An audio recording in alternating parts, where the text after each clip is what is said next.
How I got my Enlightenment certificate. I had heard so much about enlightenment, and that it would be a nice thing to get enlightened. That would change my whole life. I wouldn't see a chair anymore just as a chair, but as a real chair. So I went to a Zen master, a Roshi.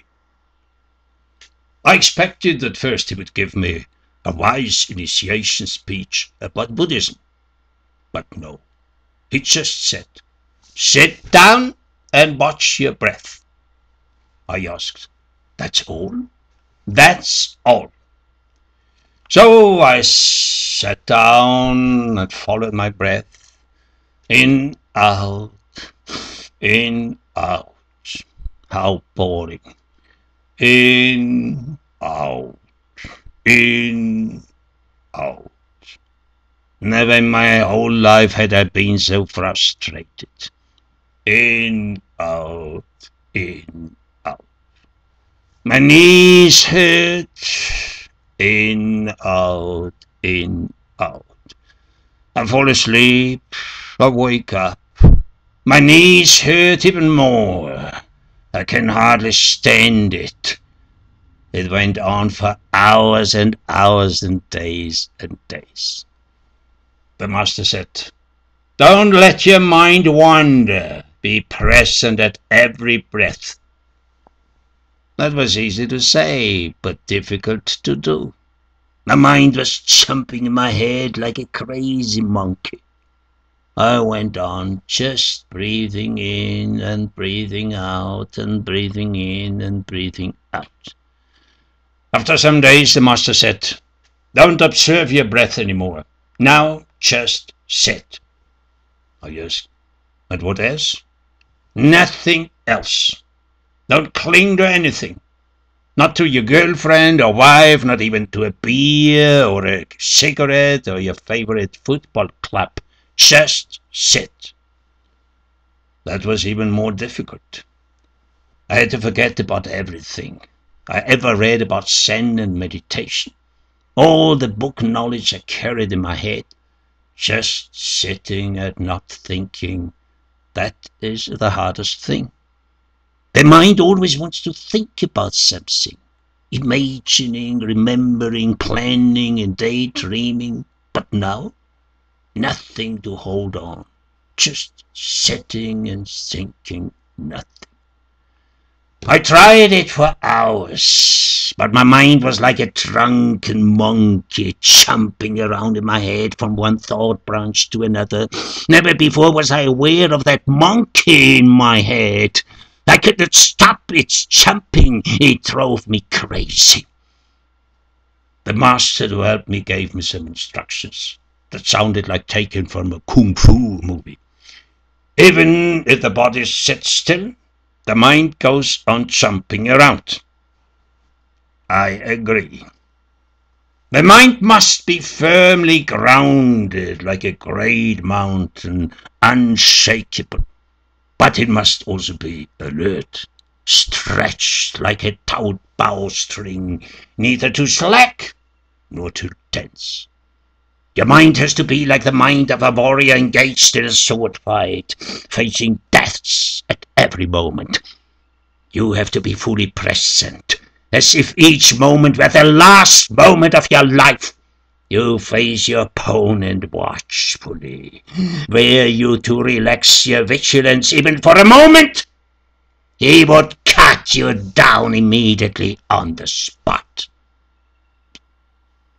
I tried to do it. The body relaxed, but the mind alert. Facing the wall, just sitting, sitting and sitting. Even if I saw myself as a spiritual warrior, my knees still hurt. But I'm not allowed to fight pain.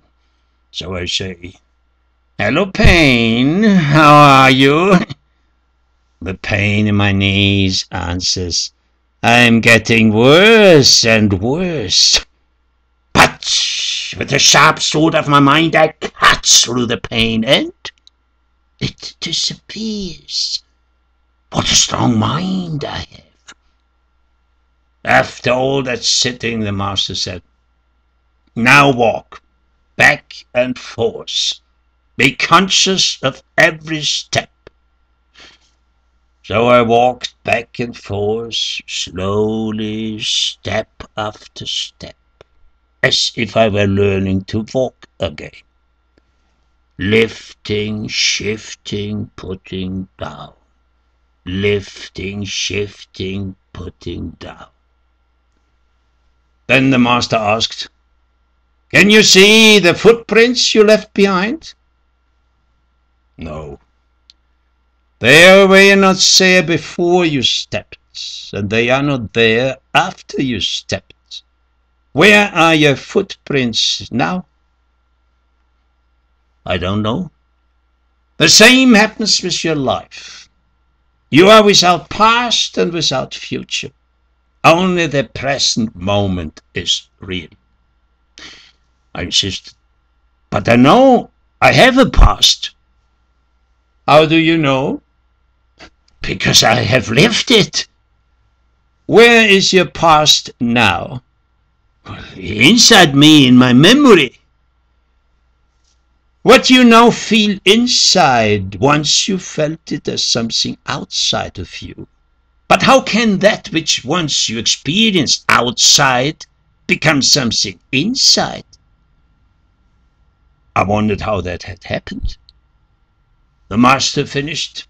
Your past is gone like your footprints. Then the master gave me a koan. I'm sure everybody knows what a koan is. Well, if you don't know, it's a riddle that cannot be solved by rational thinking. The master clapped his hands and said, can you hear the sound of the two hands? Yes, of course. Well, now, what is the sound of one hand clapping? Keep this koan in your mind. Wherever you go, whatsoever you do, turn it over and over again. All right. I kept it turning in my head. Pretty soon my mind was so occupied with this riddle that I did not notice any more the noise from the street nor the pain in my knees. There was only this koan. What is the sound of one hand? Do you know the answer? My mind tries all possibilities, but cannot find any logical answer to this riddle. Finally, the rational mind, exhausted, gives up. This is very humiliating to it, because the mind thinks it can resolve everything by logic. The master called me. What is your answer to the koan? Once I read in a book an answer to this riddle, which sounded illogical enough. So I said, the fish play in the trees, and the birds fly in the sea. The master, without moving any muscle of his face, said, move the boat on the lake with your mind. I was taken aback. I did not know how to do that. But then I remembered what I read in that Zen book and made a somersault and thumped my head on the floor. The master said seriously, that is not the right answer. Go on practicing. Ashamed, I went back to my cushion and kept on facing the wall and chewing the koan. One morning, when I was not thinking about the one hand and how to reach enlightenment, because at that moment I was just brushing my teeth, suddenly there was a flash of white light before my inner eye. The thrill of goose flesh made my body shaking. I burst out into tears. I got it! I'm enlightened! Now I see things as they really are. The wall is a wall, and the floor is a floor. Oh, what joy I ran to the master. I got it! Everything is nothing, and nothing is everything. The universe is one, and I am one with the universe. The master was not impressed. So, you think you got it? Yes, yes! If you think you got it, that implies that it was something outside yourself. But all that is outside of you, you can lose it again, because it is not part of your original nature. I was disappointed. So it was not enlightenment? No, just a pseudo-enlightenment. And what is the real enlightenment? What comes at the end of the way? Nothing. Pure consciousness without anything to think about. Ooh, how nice. How could that be possible? When I'm thinking, I'm always thinking about something. My work, a woman, food, money. But no thinking. Just thinking about nothingness causes me headache. We always need something solid to hold on. The floor where we stand, this chair where I sit. That's something real to us, familiar, secure. The master asked, you feel your mind liberated? Yes, yes. Show me your liberated mind. Divide it into two parts. Sprinkle one part over your foot and fly the rest like a kite. I didn't know how to do that. Can you do that? The master said, forget all about enlightenment and go on chewing the corn until your teeth fall out. Sadly, I went back to my cushion. After weeks of meditating, suddenly again I saw a brilliant white light. Feelings of rapture ran through my whole being.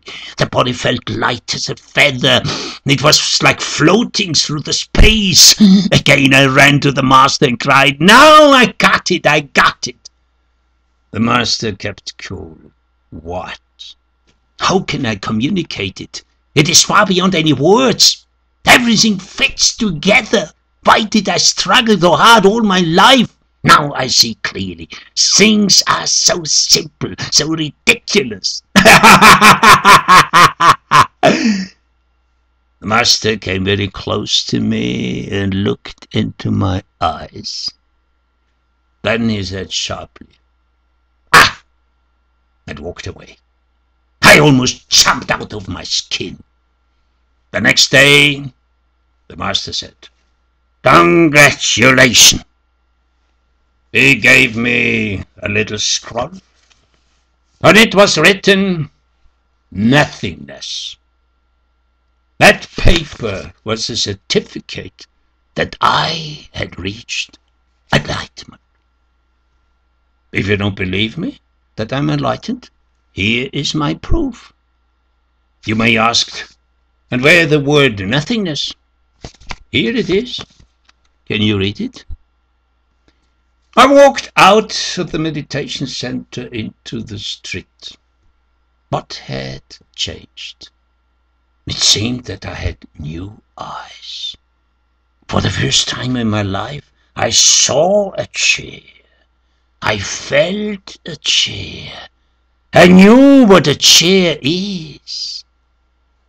Some people asked me, after you got enlightened, in which way did your life change? I said, nothing much has changed. In the morning, I have to get up at the same time as before. I eat breakfast because I'm hungry. I go to work as usual. I have to stay in the office for 8 hours. If I leave earlier, they will fire me. Sometimes I see a movie. Sometimes I fuck a girl or drink a beer. So the people go on asking, what's the point then of getting enlightened if you're going on with your life as usual? I say, well, outwardly apparently nothing has changed, but inwardly.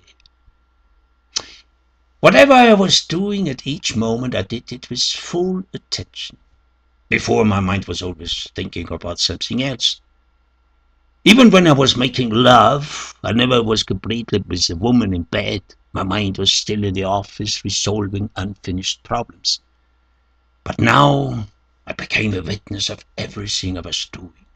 Like a camera that follows you, just noticing whatsoever you do without getting involved, without judging. Body walking to the refrigerator, arms stretching out, hand gripping the handle, fingers closing around it, opening the door, eyes seeing a bottle of ice-cold beer, desires bubbling up, a thought crossing the sky of the mind. I want this cold beer in my stomach. Arms stretching out, fingers grasping the bottle, lifting, withdrawing, opening, bringing the beer to the mouth. The cool liquid runs into the greedy cave of the mouth. Oh, tasting, tasting. Then it runs down the tube of the throat and disappears in the dark stomach. A short moment of satisfaction until the bottle is empty. Nobody's saying, "Hey, you! You already had a couple of beers today. You're getting fat." No, there's no fight with the ego who might say, shut up, I'm working hard. Now I need a little pleasure, just one more beer. No judging, just witnessing how the cool beer runs through the throat. Well, you can practice it at home. It needs some time. Do you have the time for that? Sure you have it, because for everything else you have time. For watching TV, football, going to parties, wasting your life with silly talks. Can you do it? At least 5 minutes without judging yourself? Try it. Maybe you will get bored very soon. I lived more spontaneously. I was eating only when I was hungry, and not because it was time to eat. I did not read the newspaper while I was eating, and I slept only when I was really tired, and not because it was time to go to bed.